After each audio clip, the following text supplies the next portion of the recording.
Hello, and welcome to VC History, a partnership between Danville Area Community College and the Vermilion County 200th Anniversary Committee, where we feature the untold stories of Vermilion County history.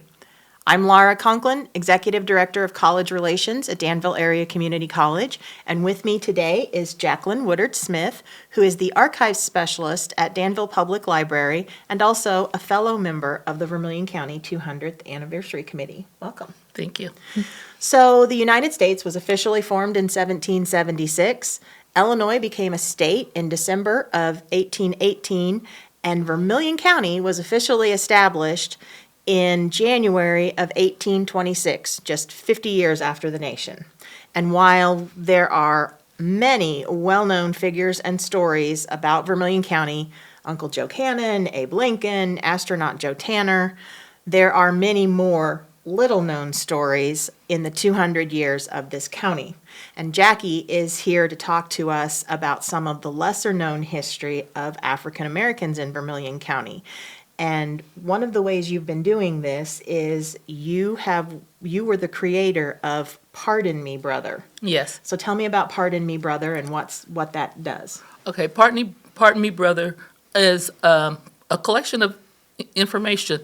I have collected newspaper articles for the last 20 years, and newspaper articles for the last 20 years on anything that says colored in the newspaper.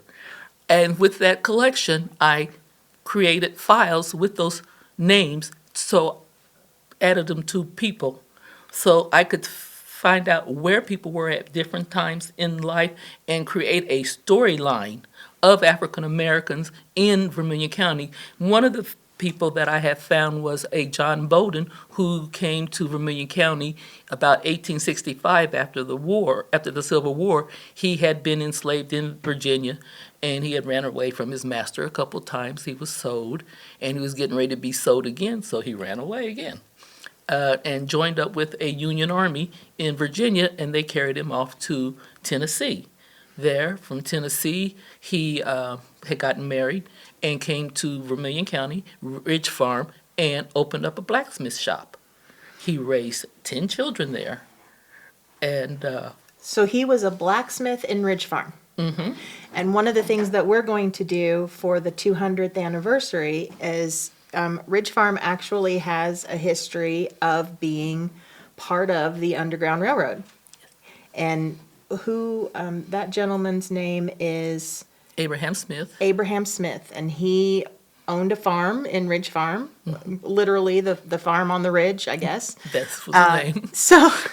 So the committee is going to place some memorial plaques in the Ridge Farm area once the weather warms up this year to commemorate Abraham Smith and part of the Underground Railroad.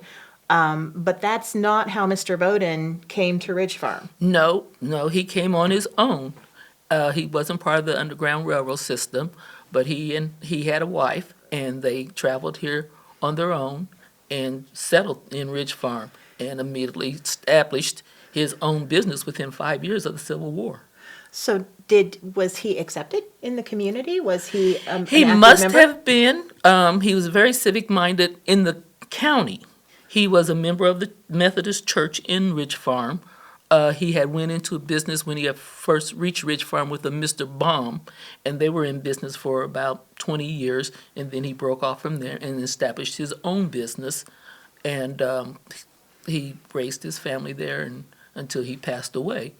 One of his children, his daughter, she was the valedictorian of the 1900th Ridge Farm High School graduating class. Oh, wow. And during that time, she must have been very smart because in December, prior to the May graduation, the class had secretly went into a conversation as, we're not going to do honors this year. And she wasn't informed. So when March came along for her to, request, hey, I want to be the valedictorian, and they was telling her, oh, we already decided we're not going to use valedictorian this year. And she was upset because she had worked so hard for it. And then they gave her a series of tests with another girl. And they claimed the other girl had a higher score than her. But the other girl had already graduated high school, and she was just in the school collecting a couple of classes to complete her teaching certificate. She was already teaching. Oh. And so it was a really big thing in Ridge Farm, and she wrote a letter to the school board and to the community explaining her side of the story. The students also wrote their letters saying that, well, we already decided we weren't going to do this. And but the community rallied behind her, and they accepted her as a valedictorian, and that year she was the only one out of the 7 people who could have graduated to walk the stage. Oh, wow. The other girls choose not to walk with her. Oh. Well, that was rude. Yes. But she went on, and her story was very, it was a beautiful letter that she Yeah. had wrote. Now, did this appear in the, you said you It gathered appeared- things in the newspaper, so that appeared in the newspaper? In the Ridge Farm newspaper in And- the May 28th, 1900. So Ridge Farm had a newspaper in 1900. Yes. Wow, that's amazing. Yeah. My husband's family is long from Ridge Farm, so that's actually extremely interesting to me. And you also had a story about a gentleman who was on the board of Lakeview? Yes, Robert Bass, I do believe he was born free. His earliest census had him back in 1850 in Vigo County, Indiana, on his father's farm. He joined the war, the Indiana 8th Infantry, and after the war, he got married and came to Danville about 1865 or so. He established a barber shop, and he was very instrumental of bringing other blacks to the community who wanted to establish businesses. He was very civic-minded. He helped form the Barber Union. He was involved with the Corinthian Lodges, the Grand Armies, and the Knights of the 50th. Okay. And but I also found, because I collect all these newspaper articles, this article of erecting the hospital on the corner of Logan and Fairchild Street. Okay, so that would be our current OSF. So he was on the board of trustees to establish that hospital, and he was listed as representing the colored Masons. Okay. Well, that's very interesting. And again, those are the stories that we don't read in history books, and they don't get told as often as they should. And I know that you are working on a program as part of the Vermilion County 200th anniversary, which we are celebrating all year.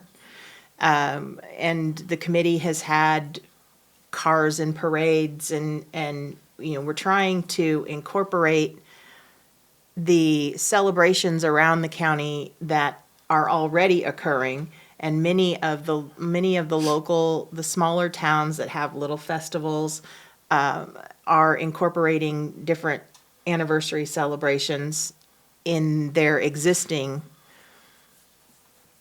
events. But you are working on something with Danville High School, aren't you?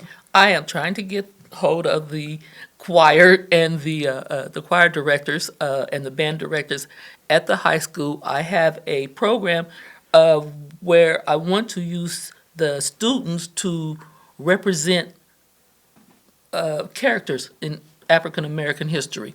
I want to start with the first person in the county and kind of move along a timeline to maybe around 1950 and maybe add a few more. But I want to use the children to do song and dance.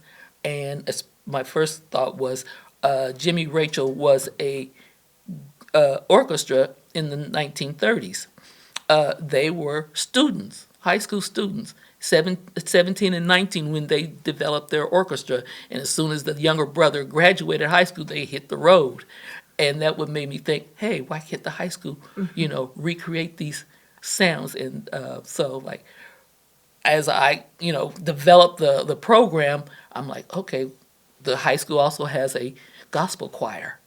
So let's see if they can come in and do some things. And then there are other show choirs, then the jazz choir. Then I found out they even had a barbershop choir. And since so many of our blacks were barbershops, I felt an ode to the barbers would be a really good thing. So I'm really hoping to get in touch with them to see if, if they're interested in Right. doing this program. Right. I went to their program last week, and they were awesome. And I'm like, okay, maybe my program isn't good enough for them to do, but I think they could do it. So with justice. the big band that was developed with the high school, were they Danville High School students? Mm-hmm. Oh my goodness! So Yeah. we know. I mean, everybody knows Bobby Short, and Bobby Short came from Danville. But Right. these were they before Bobby Short or after? They would have been probably before Bobby Short, Okay. because they the end of the 20s, the early 30s, Okay. yeah, and Bobby would have came around in the 40s. All right. Well, Jackie, you have so much good information, and do you also work with the Genealogy Society, correct? Yes. If you have any information that you would like to share with Jackie, you can get in touch with any member of the 200th Anniversary Committee through the Vermilion County Museum, Sue Richter, and I'm sure that Jackie would love to have even more information to add to her collection. Pardon me, brother, how long have you been working on that? Over 20 years. Over 20 years. So please do get in touch. Find information about the 200th anniversary on Facebook. We have a Facebook page, 200th VC 200th. And join us again here on VC History, where we will talk about all of the untold or little known stories of Vermilion County. Thanks for joining us. Thank you.